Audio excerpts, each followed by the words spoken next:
तमाम मुद्दे जहां महाराष्ट्र में एक तरफ हनुमान चालीसा वर्सेस आजान पर कोहराम मचा हुआ है, तो दूसरी तरफ जहांगीरपुरी में बुलडोजर चलना या फिर केशव प्रसाद मौर्य से लेकर अमित शाह का यूनिफॉर्म सिविल कोड पर बोलना, इन तमाम मुद्दों पर चर्चा करेंगे। असदुद्दीन ओवैसी जी लाइव हमारे साथ इस वक्त एआईएमआईएम के अध्यक्ष जुड़ गए हैं आज तक पर। ओवैसी जी, स्वागत है आपका आज तक पर। जी शुक्रिया सर, मेरा पहला सवाल आपसे यही कि आपकी सियासी जमीन हैदराबाद से लेकर महाराष्ट्र तक फैली हुई है। आपने कई अन्य राज्यों में भी चुनाव लड़े हैं, लेकिन सफलतापूर्वक महाराष्ट्र में भी आपने चुनाव लड़ा है। महाराष्ट्र में इस वक्त महाभारत है हनुमान चालीसा के पाठ पर, और ये इसलिए हो रहा है क्योंकि लाउडस्पीकर पर अजान मस्जिदों में बजे, इसके खिलाफ कई पार्टियां, जिसमें बीजेपी से लेकर तमाम पार्टियां पूरी ताकत झोंक रही हैं, शामिल हो रही हैं। इस पर आपकी क्या राय है?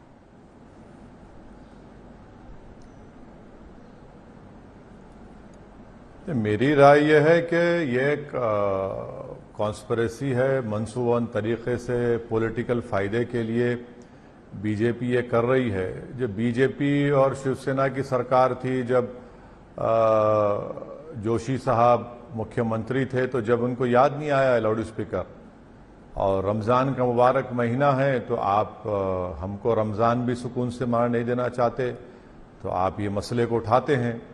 और मुझे लगता है कि दो भाइयों का झगड़ा भी है, तो दो भाइयों का झगड़ा एक दूसरे पर वन अपमैनशिप का मसला है, तो इसीलिए ये सब चीज़ों को उठाया जा रहा है महाराष्ट्र में।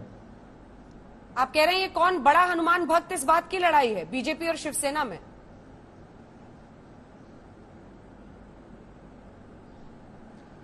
नहीं, दो भाइयों की लड़ाई है, वन अपमैनशिप की लड़ाई है, तो इसीलिए इस मुद्दे को उठाया जा रहा है। वरना जब सरकार में बीजेपी और शिवसेना की सरकार थी तो तब तो मुंह में इनके लड्डू था, गुलाब जामुन हाथ में था, तो इसलिए खामोश बैठे थे। आज अचानक इस मसले को उठाया जा रहा है, और पूरी कोशिश यही है कि महाराष्ट्र में अमन को बर्बाद किया जाए और कुछ ना कुछ गड़बड़ हो, तो इसीलिए इस मसलों को उठाया जा रहा है महाराष्ट्र में। अब इसके जड़ पर पहुंचते हैं सर। क्या इस देश की अदालतों का ये मानना नहीं है कि अजान is basic and necessary for Islam but loud speaker is not? यहीं से ये पूरा निकल रहा है। 140 मस्जिदों से योगी आदित्यनाथ ने मस्जिदों से लाउड स्पीकर हटाए हैं। उन्होंने गोरखनाथ पीठ में भी जाकर जब तेज भजन बज रहा था तो उसकी आवाज धीमी की। क्या आपको नहीं लगता ये पहल होनी चाहिए कि अगर लाउड स्पीकर एसेंशियल नहीं है इस्लाम के लिए, वो बाध्य नहीं है, तो लाउड स्पीकर्स हटना चाहिए?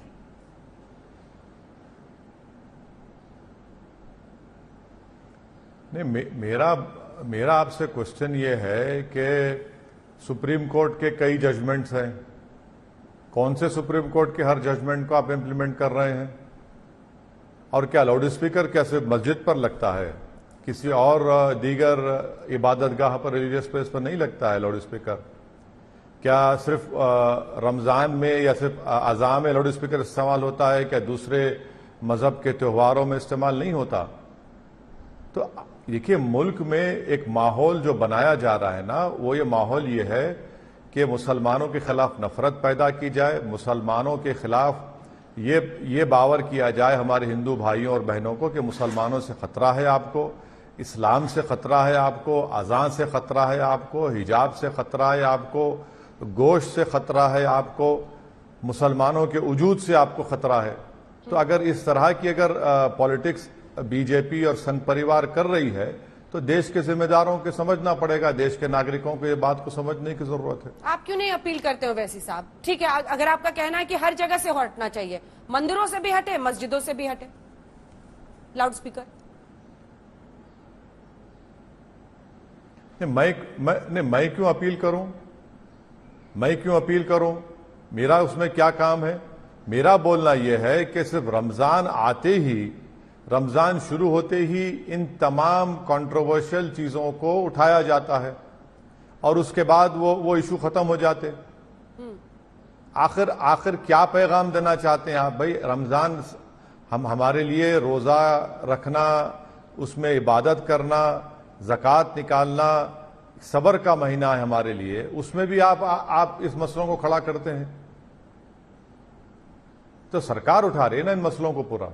सरकार नहीं उठा रही अगर है। आप सुप्रीम कोर्ट की बात कर रहे हैं तो क्या सुप्रीम कोर्ट का जजमेंट नहीं है कि नहीं सुनिए, अगर सुप्रीम कोर्ट का अगर आप जजमेंट का हवाला दे रहे हैं तो क्या सुप्रीम कोर्ट ने नहीं कहा कि प्रिंसिपल्स ऑफ नेचुरल जस्टिस को फॉलो करना चाहिए, किसी के घर को दुकान को तोड़ने से पहले नोटिस देनी चाहिए? कहां गया सुप्रीम कोर्ट का जजमेंट की पास लिहाज रख रहे हैं आप बीजेपी की सरकार ने मध्य प्रदेश खरगोन में 22 घरों को और झोपड़ियों को तोड़ दिया, सेंधवा में 11 मुकम्मल घरों को तोड़ दिया। मध्य प्रदेश में एक लड़की एक मुसलमान लड़के से शादी करती है, उसका नाम होता है आरिफ खान, डिंडोरी में, तो शादी क्यों की, उसका घर आप तोड़ देते हैं आसिफ खान का। तो ये सुप्रीम कोर्ट का जजमेंट आपको दिखता नहीं क्या कि प्रिंसिपल्स ऑफ नेचुरल जस्टिस को फॉलो करनी चाहिए, नोटिस देनी चाहिए? ठीक है, मैं उस पर आऊंगी सर, बुलडोजर पॉलिटिक्स पे मैं आऊंगी, लेकिन उससे पहले एक सवाल और है। नवनीत राणा पर राजद्रोह लगा दिया है महाराष्ट्र की सरकार ने। हनुमान चालीसा अगर कोई मुख्यमंत्री के घर के बाहर जाकर पढ़ेगा, मातोश्री पर जाकर पढ़ेगा, तो उस पर राजद्रोह लगा देना सही है?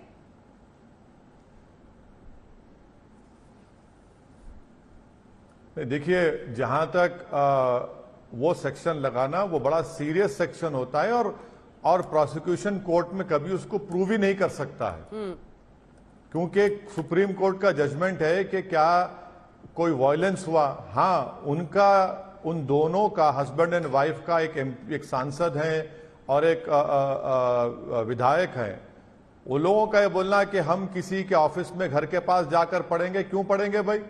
अगर असदुद्दीन ओवैसी ऐलान कर देगा कि भारत के बल्कि दिल्ली के पूरे मुसलमान प्राइम मिनिस्टर के घर के सामने जाकर नमाज पढ़ेंगे, तो आप क्या करेंगे? आप क्या करेंगे? आप तो वहां पर पुलिस को कहेंगे कि मारो गोली, इन मुल्लों को खत्म कर दो, इन लोगों को। मैं एक कॉल दूं कि चलो कल प्रधानमंत्री घर के सामने हम जाकर नमाज पढ़ते हैं और वहां पर अल्लाह अकबर के नारे लगाते हैं, क्या होगा फिर? लेकिन खुले में लोग नमाज तो समझने की जरूरत है। हाँ, वो सेक्शन बहुत स्ट्रांग सेक्शन है, उसको कोर्ट में नहीं लेकिन खुले में सर लोग नमाज तो किया जा सकता कोर्ट में। लोग खुले में नमाज तो पढ़ते हैं, किस पर गोली चल रही है देश में? कहां पढ़ने दे रहे? नहीं, कहां पढ़ने दे रहे हैं? गुड़गांव में पढ़ने दे रहे हैं। गुड़गांव में तो पुलिस गवर्नमेंट ने, सरकार परमिशन देकर कैंसिल कर दिया। कहां गुड़गांव में पढ़ने दे रहे हैं? मैं आपको एक एग्जाम्पल दे रहा हूं कि वो अमरावती की मैडम एमपी साहिबा ने जो ऐलान किया था, अगर वैसा ही कोई दूसरे किस्म का ऐलान कर दे कि महाराष्ट्र में बीजेपी के दफ्तर के सामने जाकर हम कुरान पढ़ेंगे, आप क्या करेंगे भाई? अनारकी पैदा करेंगे क्या देश में आप? भाई आप वहां जाकर पढ़ेंगे? तो हाईकोर्ट ने भी उनको कहा ना, कि हाईकोर्ट ने भी कल उनके ताल्लुक से ये ऑर्डर में कहा, जहां तक मेरी मेमोरी सही है, कि वो एक जिम्मेदार एमपी और एमएलए हैं, उनको अपनी जिम्मेदारी को सही तरीके से निभाना चाहिए। ठीक, आप ही से मिलती जुलती बात उद्धव ठाकरे साहब ने भी कही है, महाराष्ट्र के मुख्यमंत्री ने। उन्होंने कहा है कि हनुमान चालीसा पढ़ना है तो अपने घर में पढ़िए, ये हिंदुत्व का पाखंड लेकर बाहर मत आइए, वरना बाबा साहब की तरह हमको सब। उन्होंने जिक्र किया और कहा कि हम वो ठीक करना आता है सबको, बाला साहब ठाकरे का जिक्र करके।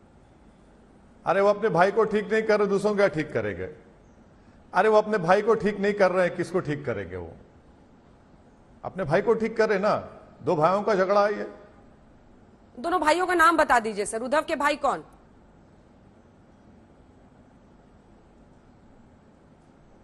अरे उनके भाई हैं मैडम, मैं क्यों किसी का नाम लेके इज्जत बख्शूं उसको? आप अपने भाई को सुधारिए दूसरों को सुधारने से पहले। लाउडस्पीकर पर एक आखिरी स्टैंड मैं आपका जानना चाहती हूं, जिसके बाद बुलडोजर पॉलिटिक्स पे चलेंगे सर। लाउडस्पीकर क्यों नहीं बंद होना चाहिए? मैं बार बार इसलिए पूछ रही हूं क्योंकि इस देश की अदालतों ने कहा है ना कि लाउडस्पीकर नहीं। नवरात्र में जो रात भर के लिए लोग पाठ करते थे उसको बंद कराया गया, कई जगहों पर बंद है, तमाम जगहों पर बंद है, ऐसा मैं नहीं दावा करूंगी, लेकिन बंद किया गया है। ऐसा ही क्या मस्जिदों से भी? मुंबई में बंद है, मुंबई में बंद है। कहीं बंद नहीं किया गया, कहीं बंद नहीं किया गया मैडम, नहीं बंद किया गया मैडम। देखिए जो रूल पोजीशन है, नॉइज पोल्यूशन 2000 रूल्स जो है, उसमें सरकार को इजाजत है कि वो दे सकती है परमिशन, वो परमिशन मिलता भी है। और अगर आपको मैं बता रहा हूं कि एक कोई दूसरे टीवी चैनल के एक रिपोर्टर ने अपने ही बिल्डिंग सोसाइटी में कुछ भजन कीर्तन हो रहा था, उस पर एतराज किया तो पूरे सोसाइटी के लोग उस पर बरस पड़े। ये आज से 10-12 दिन पहले की बात मैं कर रहा हूं। वो तो बेचारा कोई दूसरे टीवी चैनल का एक करस्पॉन्डेंट थे, उन्होंने ट्विटर पर ट्वीट किया कि मुझ पर ऐसा हो गया है। मेरा बोलना यह है कि मुसलमानों की हर चीज से नफरत पैदा करने की कोशिश की जा रही है, बल्कि बीजेपी और संघ परिवार ने मुसलमानों पर ऐलान जंग कर चुकी है। अब आते हैं बुलडोजर पर। आपको जहांगीरपुरी भी धर्म के चश्मे से दिख रहा है सर, जबकि पहली दुकान झाजी की टूटी, आखिरी दुकान गणेश गुप्ता की टूटी, लेकिन आप उसको भी धर्म के चश्मे से देख रहे हैं सर, जहांगीरपुरी में अवैध निर्माण को ढाने पर।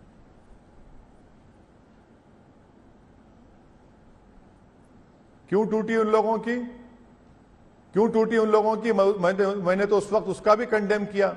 इलीगल जिस दिन एनक्रोचमेंट। रात में मैं गया, मैं तो गुप्ता साहब से मिलने की कोशिश किया, मगर मालूम नहीं मैडम, आप मेरी बात को समझिए। दिल्ली में दिल्ली म्युनिसिपल एक्ट 1957 है, सेक्शन 343 क्या कहता है बताइए? दिल्ली डेवलपमेंट अथॉरिटी एक्ट 1957 है, उसके रूल्स क्या कहते हैं बताइए? आप बगैर किसी को नोटिस दिए किसी का डेमोलिशन नहीं कर सकते आप। ये Delhi municipal corporation act 1957 section 343 कहता है। चाहे वो असद की दुकान हो या हमारे गुप्ता साहब की दुकान हो, आप कौन होते तय करने वाले? ये बीजेपी की सरकार ने किया। दूसरी बात, क्या अप्रैल 20 को बीजेपी दिल्ली के चीफ ने लेटर नहीं लिखा कि ये पत्थरबाज हैं, इन लोगों ने इस तरह का काम किया है, इनके कारोबार को, इनकी दुकानों को, घरों को तोड़ दिया जाए? वो लेटर लिखा उन्होंने।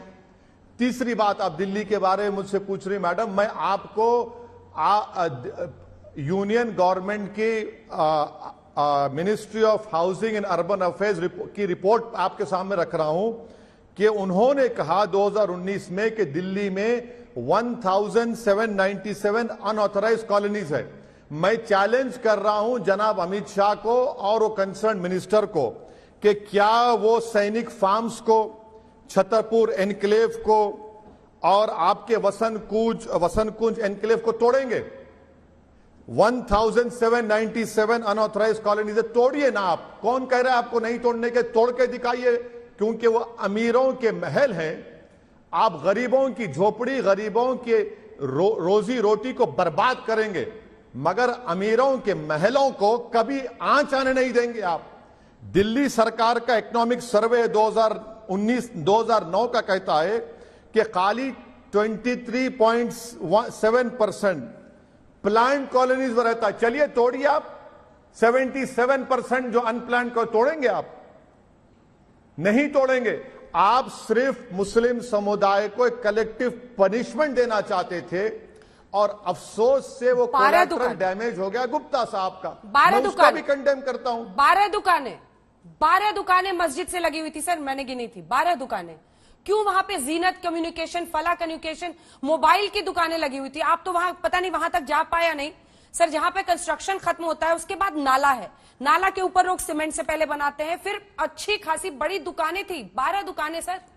आप ठीक है नोटिस नहीं दिया, अब उनको कोर्ट में जाना है, कोर्ट में प्रूव करना पड़ेगा, गलत होगी कार्रवाई, उनको फटकार वहां लगेगी, जो भी होगा कोर्ट करेगा। लेकिन अवैध निर्माण तो अवैध निर्माण ही रहेगा ना सर। कौन डिसाइड करेगा अवैध निर्माण है वो? आप नोटिस नहीं देते। कितने सालों से इन मेयर किसका है? बीजेपी का है या असदुद्दीन ओवैसी का है? या मेयर का नाम अंजना ओम कश्यप है वहां पर? मेयर तो बीजेपी का है ना। राजा इतने सालों से आप मेयर हैं वहां पर, तो आपने कैसे उसको वहां पर सुने? हाँ ठीक है, चलिए इकबाल है नाम, बड़ा इकबाल का काम कर दिए वो तोड़कर। जहां पर मंदिर के सामने इलीगल एंक्रोचमेंट था तो मंदिर के जिम्मेदारों कहा गया कि बुलडोजर नहीं आएगा, आप निकाल दीजिए। और मस्जिद के सामने था तो आपने बुलडोजर लगाकर तोड़ दिया, जिसका आपने अभी जिक्र किया। हम वहां पर गए थे उस मस्जिद में, वहां पर एक खबर थी, खबर को आपने डेमोलिश कर दिया। खबर के सामने एक मंदिर थी, माशाल्लाह से आज भी इंटैक्ट है वो। इसीलिए तो मैं कह रहा हूं कि बीजेपी मुसलमानों पर एक जंग का ऐलान कर चुकी है और कलेक्टिव पनिशमेंट देना चाहती है मुसलमानों को। कौन से कानून के तहत आपने इसको तोड़ा बगैर नोटिस दिए, बताइए। मैं तो आपको दिल्ली म्युनिसिपल कॉर्पोरेशन एक्ट 1957 का हवाला दे रहा हूं, मैं आपको दिल्ली डेवलपमेंट अथॉरिटी 1957 का हवाला दे रहा हूं, सुप्रीम कोर्ट के कई जजमेंट्स का हवाला दे रहा हूं। अरे भाई, इस देश का जो बुनियाद है ना मैडम, एडिफिस है, वो रूल ऑफ लॉ है, फंडामेंटल राइट है, उसकी धज्जियां उड़ा देंगे आप भी तो लेकिन पॉलिटिकल पोजीशनिंग कर रहे हैं सर। और जो अमीरों की बस्ती है वसंत कुंज में, आप भी पॉलिटिकल पोजीशनिंग कर रहे हैं सर। ना गुप्ता जी मैडम, की मैं दुकान, तो- झा जी मैं- की नहीं, दुकान सर, मैडम, आपको मैं कोलैटरल डैमेज दिखाई दे रही है। नहीं, सोचिए, कल्पना कीजिए। बिल्कुल बीजेपी मेन डैमेज करने गई मुसलमानों का, और नफरत इतनी भर दी गई थी कि जो दुकान दिखी वो मुसलमान की तोड़ो उसको। तो उन्होंने ना मुसलमान में फर्क किया ना गुप्ता साहब में किया। अब गुप्ता साहब सुप्रीम कोर्ट गए, बताना पड़ेगा मोदी सरकार को, सुप्रीम कोर्ट में गुप्ता साहब को, और जितने वहां पर गरीबों की दुकानों को आपने तोड़ दिया, ज्यादातर मुसलमानों की थी, आपने क्या नोटिस दिया उनको? क्या बीजेपी और देश के प्रधानमंत्री के दिल में एक इंसानियत का दिल नहीं है कि एक मासूम बच्चा, उसकी दुकान तोड़ी गई, उसकी बाप की तो चवन्नी अठन्नी को चुन रहा है, टेट्रा पैक जो फ्रूट की जूस है उसको चुन रहा है। एक औरत पुकार कर कह रही है कि भैया मेरे बच्चों की पढ़ाई इससे होती है। एक घर है जिसका स्टेयरकेस आपने तोड़ दिया, ऊपर 8 लोग घर में बैठे हैं।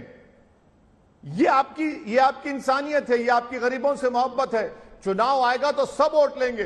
तो ना सिर्फ बीजेपी बल्कि दिल्ली का वो मुख्यमंत्री जो आजकल मौन व्रत पर बैठा है, उसकी भी जिम्मेदारी है कि उसने तो यह कह दिया कि वो इलाके में बांग्लादेशी और रोहिंग्या रहते हैं। बेशर्मी के साथ कह दिया उन्होंने, ताकि दोबारा फिर जाकर तोड़ा जाए, क्योंकि वो बांग्लादेशी और रोहिंग्या के लोग वहां पर बसते हैं।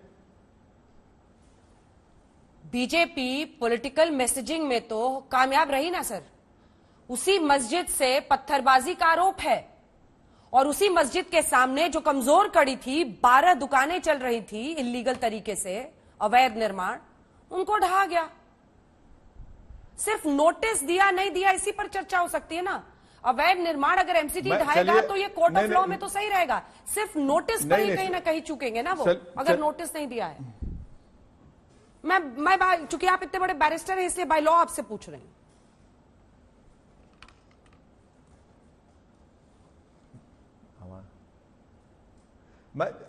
चलिए, आपकी बात को मैं थोड़ी देर के लिए सच मान लेता हूं कि मस्जिद से पत्थर फेंके गए, जो मैं नहीं मानता, मगर अगर फेंके गए तो आप कौन होते उनकी दुकान तोड़ने वाले?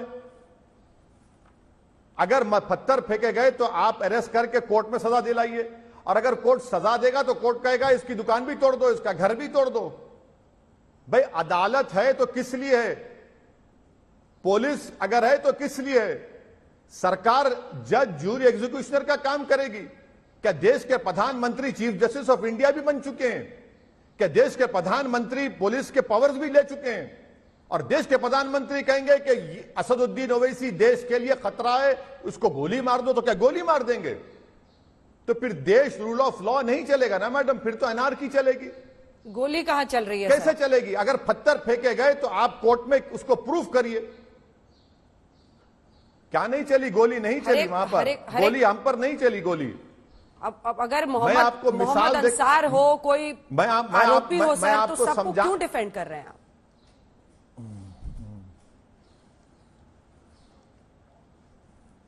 मोहम्मद, सुनिए, बहुत अच्छा सवाल किया आपने। मोहम्मद अंसार बीजेपी में था, मोहम्मद अंसार आम आदमी पार्टी में था, मगर मालूम हो गया कि ओवैसी जो कहता था कि अंसार किसी पार्टी में रहो वो अंसारी रहेगा, हो गया ना काम उसका। आपने डाल दिया उसको जेल में, हो गया काम अंसार का। अंसार को तो कुछ फायदा नहीं हुआ ना बीजेपी में रहने से, ना आप पार्टी में रहने से। और अंसार का एक वीडियो भी है कि वो जो जुलूस, जिसका दिल्ली पुलिस कमिश्नर कह रहे हैं कि हमने परमिशन नहीं दिया उस जुलूस को, उस प्रोसेशन को, जिनकी हाथों में तलवारें थी। देश की राजधानी में जुलूस निकलता है तो तलवारें रहेंगी क्या मैडम? क्या रे, देश की राजधानी में तलवारें लेकर कोई नाचेगा? मस्जिद के ऊपर आकर झंडा लगाएगा देश की राजधानी में? और दिल्ली की पुलिस ने, अमित शाह साहब ने कितने पुलिस ऑफिसरों को सस्पेंड किया बगैर परमिशन के जब जुलूस निकाला गया। अगर उस प्रोसेशन को वहीं पर रोक दिया जाता, उनके हाथों से तलवारें खींची जाती, हथियार खींचा जाता, तो गड़बड़ होती नहीं थी ये। और मेरा मानना यह है कि मैं जिम्मेदारी से कह रहा हूं कि आपको इतनी परेशानी, इंक्वायरी कमीशन के रिपोर्ट्स मैंने पढ़ा हूं। पत्थरबाजी पर क्यों नहीं बोलते हैं सर आप? क्यों प्रोसेशन पर पत्थर चलेंगे सर? पत्थरबाजी होती, रामनवमी पर कोई अपना आराम से जुलूस क्यों नहीं निकालेगा सर? पत्थरबाजी, सुनिए मैडम, सुनिए, आप वहां पर गई थी, बुलडोजर पर भी आप बैठी थी, जब वहां पर 2 जुलूस बगैर परमिशन के मस्जिद के सामने से जा चुके थे। ये तीसरा प्रोसेशन था जिसने पूरी गड़बड़ की, बदमाशी की और झंडा लगाया मस्जिद के ऊपर। इनके हाथों में तलवारें थीं। अगर वो प्रोसेशन को दिल्ली पुलिस रोक देती, वहां के डीसीपी, वहां के आईबी के लोग जिनके पास पूरी इंफॉर्मेशन थी, आप उसको रोक देते तो गड़बड़ होती। क्या पत्थरबाजी को जस्टिफाई कर रहे हैं? गड़बड़ हो ही नहीं थी। आप चाहते थे, सरकार चाहती थी गड़बड़ हो। सर क्या आप पत्थरबाजी को जस्टिफाई कर रहे हैं? मैडम सर, क्या आप पत्थरबाजी को जस्टिफाई कर रहे हैं, सही ठहरा रहे हैं? क्योंकि उन लोगों ने उकसाया इसलिए पत्थरबाजी हुई। मैं पत्थरबाजी को जस्टिफाई नहीं कर रहा हूं। मैं घरों के डेमोलिशन को कंडेम करता हूं। वो इलीगल है, अनलॉफुल है, अनकॉन्स्टिट्यूशनल है। कोई भी, चाहे मुसलमान हो या हिंदू हो, वो अपने हाथ में कानून को नहीं ले सकता, नहीं लेना चाहिए। चाहे कोई तलवार उठाया हो, चाहे कोई प्रोवोकेटिव गाने लगाता हो, चाहे किसी की इबादतगाह पर जाकर झंडा लगाता हो, ये सब इलीगल है। मेरा एक बुनियादी सवाल आज तक के चैनल को देखने वालों से, जो देश का बड़ा मशहूर चैनल है, कि दिल्ली पुलिस ने, अमित शाह की सरकार ने बगैर परमिशन के जुलूस को क्यों निकलने दिया? अगर वो आप बगैर परमिशन के दिल्ली की राजधानी में प्रोसेशन निकलता है, तलवारें उनके पास, तलवारें क्यों नहीं चाहिए बताइए आप? प्रोसेशन में कट्टे क्यों होनी चाहिए उनके पास? वायलेंस को कंडेम करना चाहिए, मगर आप चाहते हैं कि वायलेंस हो, आप चाहते हैं कि माहौल खराब हो। यही तो आपकी कामयाबी है सरकार की, बीजेपी की। उसमें सोनू शेख, यूसुफ, सोनू चिकना, उसके भी हाथ में था, उसने तो गोली चलाई सर। मैडम, मैं तो एक पुलिस वाले को गोली लगी है सर।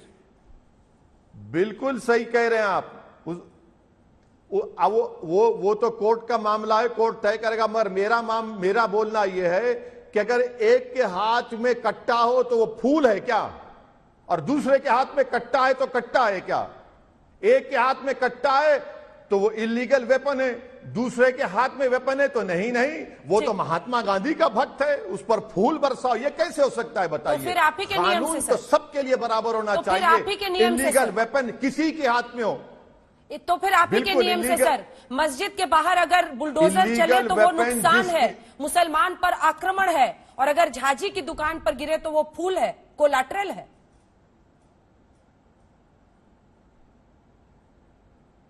मैडम, बुलडोजर के असदुद्दीन ओवैसी ने भिजाए थे, जिस पर अंजनाओं को शमकोप जाना पड़ा। वहां पर बुलडोजर भिजाने वाले का नाम अमित शाह और नरेंद्र मोदी है। बुलडोजर इसलिए भिजाए गए क्योंकि दिल्ली के बीजेपी के प्रदेश के अध्यक्ष ने लेटर लिखा कि ये मुसलमानों ने पत्थर फेंके थे, उन पर बुलडोजर चलाइए, तभी तो बुलडोजर चला। यही वजह है बुलडोजर चलाने की। और गुप्ता साहब की दुकान को तोड़ा गया, मैं कंडेम करता हूं, मगर बुलडोजर मस्जिद के सामने गेट को और दुकानों को तोड़ दिए। बाजू मंदिर पर कहा गया कि हम बुलडोजर नहीं लेकर जाएंगे, उससे थोड़ी दूर के फासले पर खबर को तोड़ दिया गया। सामने मंदिर थी, मंदिर को वैसा ही रखा गया। मैं ये पूछना चाहता हूं कि कहां गया ये कानून? कहां गया कानून? ये यूनिफॉर्म सिविल कोड मंदिर में भी हुआ है ना सर, आपने देखा ही कैसे हुआ राजस्थान में। 300 साल पुराने मंदिर पर चला है बुलडोजर। तो ये खाली एक कि मुस्लिम्स पर ही आक्रमण हो रहा है, ये तो नहीं चलेगा ना सर। मंदिर टूटा ना सर वहां पे, 3 मंदिर। मैडम, असदुद्दीन ओवैसी ने उस मंदिर के डेमोलिशन को कंडेम किया है, और वो डेमोलिशन की हकीकत ये है कि उस म्युनिसिपैलिटी बोर्ड में बीजेपी मेजॉरिटी में है, और बीजेपी ने फैसला लिया और अशोक गहलोत की कमजोर सरकार ने वो मंदिर को डेमोलिशन किया। मैं दोनों का कंडेम करता हूं, बल्कि मैं इस बात का भी कंडेम करता हूं कि कांग्रेस के नेता उस मंदिर के प्रोटेस्ट में प्रोवोकेटिव बात कहते हैं कि चलो मस्जिद की एक कंकर उठाकर देखो क्या होता है, तुम्हें हिम्मत है क्या। ये तमाम चीजें हुई, मैं इसका कंडेम करता हूं। जो राजस्थान में म्युनिसिपैलिटी बोर्ड में क्या आरएसएस बीजेपी को और राजस्थान के मुख्यमंत्री को माफी मांगनी चाहिए उस मंदिर को तोड़ने पर। यूनिफॉर्म सिविल कोड उत्तराखंड से शुरुआत हुई थी चुनाव के पहले। अब देश के गृह मंत्री अमित शाह ने कहा है कि देश में अनुच्छेद 370 जम्मू कश्मीर से हटने के बाद और तमाम जो बड़े बदलाव हुए हैं उसके बाद अब यूनिफॉर्म सिविल कोड की बारी आ चुकी है। केशव प्रसाद मौर्य कह रहे हैं उत्तर प्रदेश में लागू करेंगे यूनिफॉर्म सिविल कोड। ओवैसी साहब,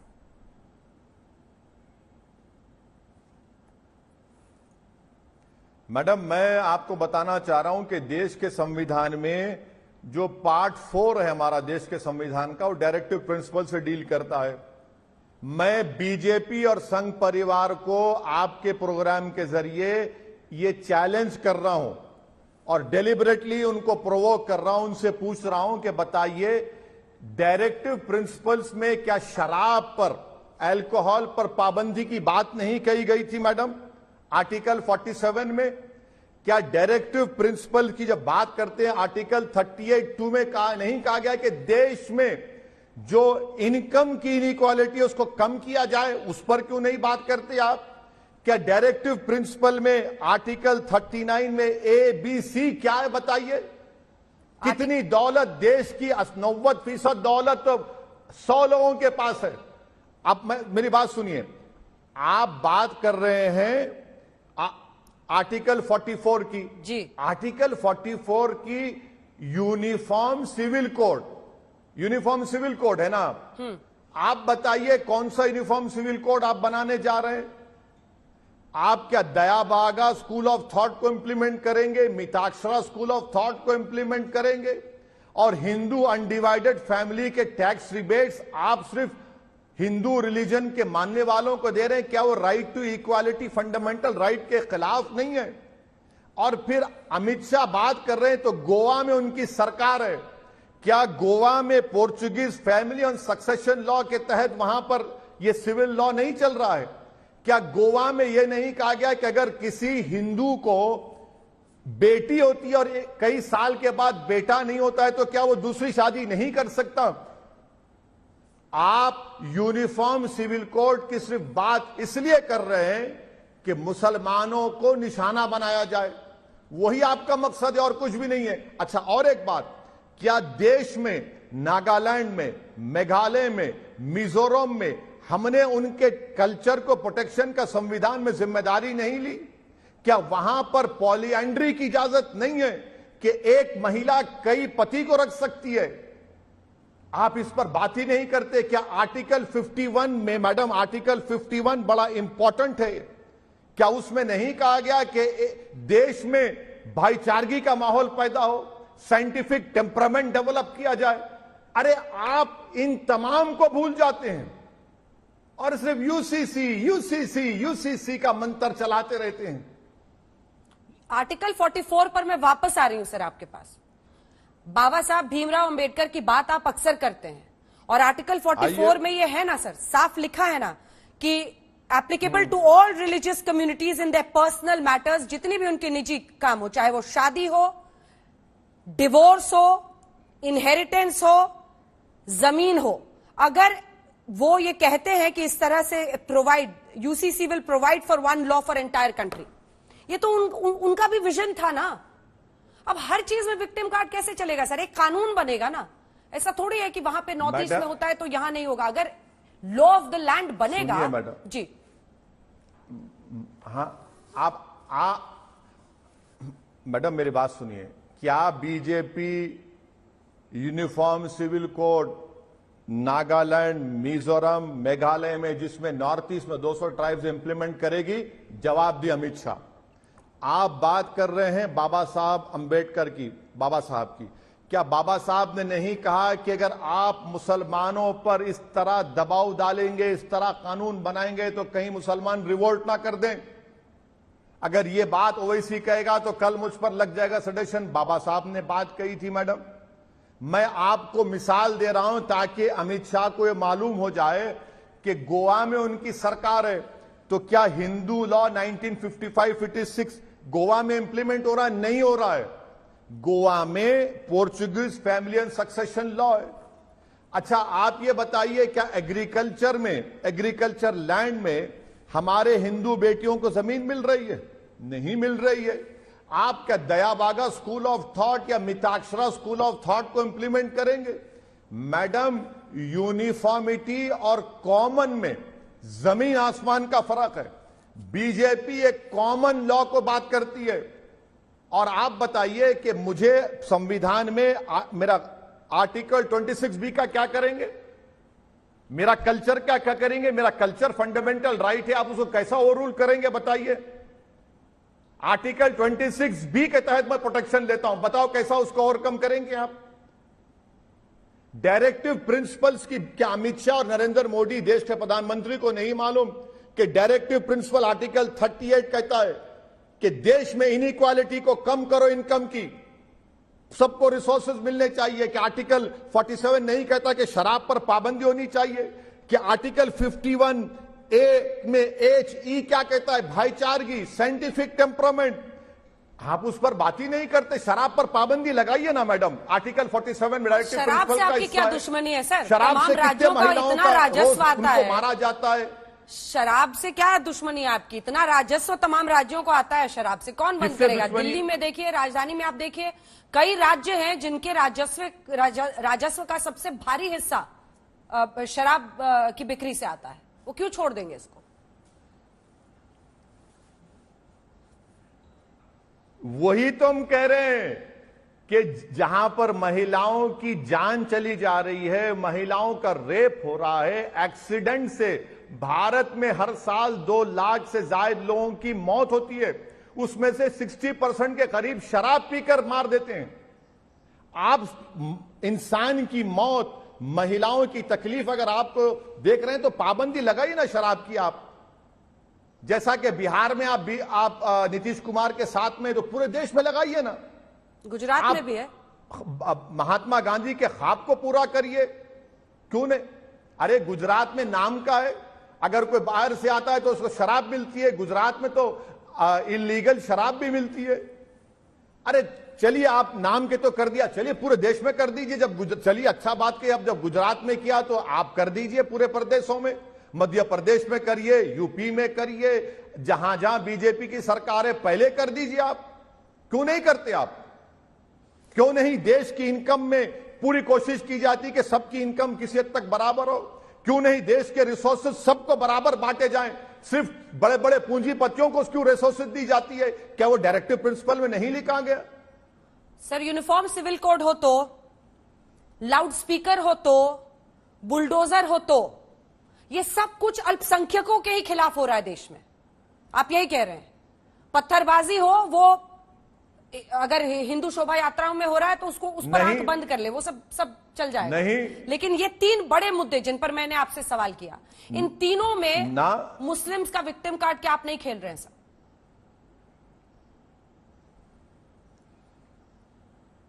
मैडम देखिए, आपने क्या कहा? लाउड स्पीकर, आपने कहा बुलडोजर, आपने कहा यूनिफॉर्म सिविल कोड। मैं ये कह रहा हूं कि इस देश में कॉन्स्टिट्यूशन सुप्रीम है और रहेगा। डायरेक्टिव प्रिंसिपल से पहले फंडामेंटल राइट आते। उस फंडामेंटल राइट में आर्टिकल 26B है। उस फंडामेंटल राइट का हिस्सा रूल ऑफ लॉ है, जिसका धज्जियां उड़ा दी गई बुलडोजर चलाकर। आपने सेंधवा में 13 घरों को तोड़ दिया। आपने मध्य प्रदेश में जिसके हाथ नहीं है, कटे हुए हैं, उसको आपने उस पर इल्जाम लगाकर उसकी दुकान को आपने तोड़ दिया।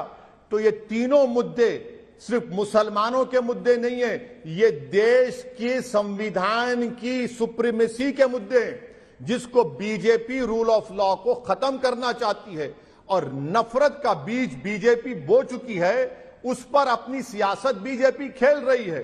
कि मुसलमानों से खतरा, मुसलमानों की अज़ान से खतरा, मुसलमानों के महिलाओं के हिजाब से खतरा, मुसलमानों के गोश्त खाने से खतरा, मुसलमान की हर चीज से खतरा बीजेपी पैदा कर रही है इस देश में।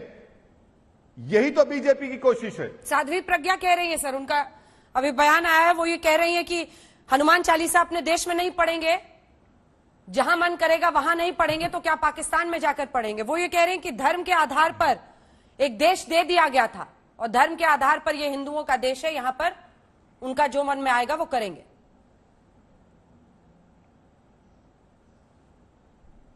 सबसे पहली बात तो यह कि मैडम, ये आपको जेब नहीं देता कि आप ऐसे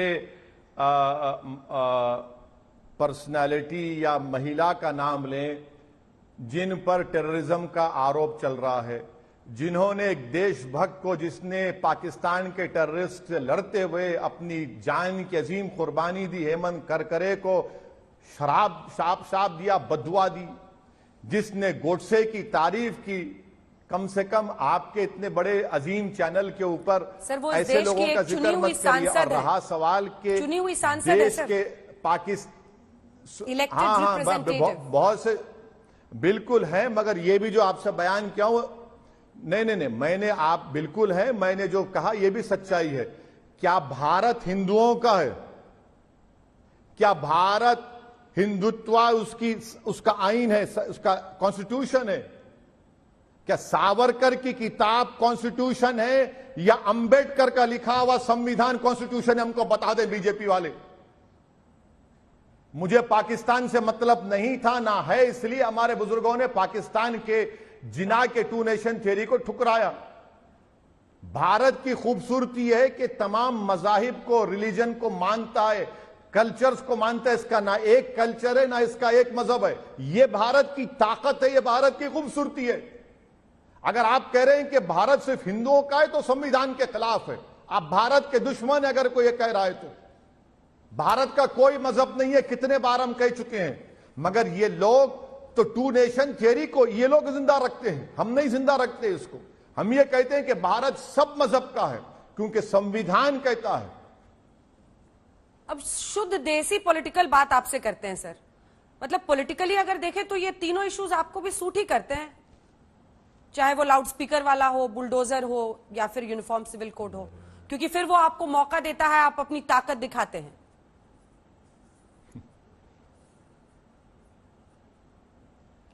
अरे मैडम, अगर अल्लाह ने उसके हबीब नबी करीम सल्लल्लाहु अलैहि वसल्लम के सदक़े में मुझे थोड़ी बहुत बोलने की सलाहियत दी है तो मैं क्या करूं? अगर गूंगे बनकर बैठे हैं, जिनकी आंखें वो अंधे बनकर बैठे हैं, जिनको दिमाग दिया वो उनके दिमाग पर पर्दा पड़ चुका है, तो इसका जिम्मेदार मैं कैसे होऊंगा मैडम?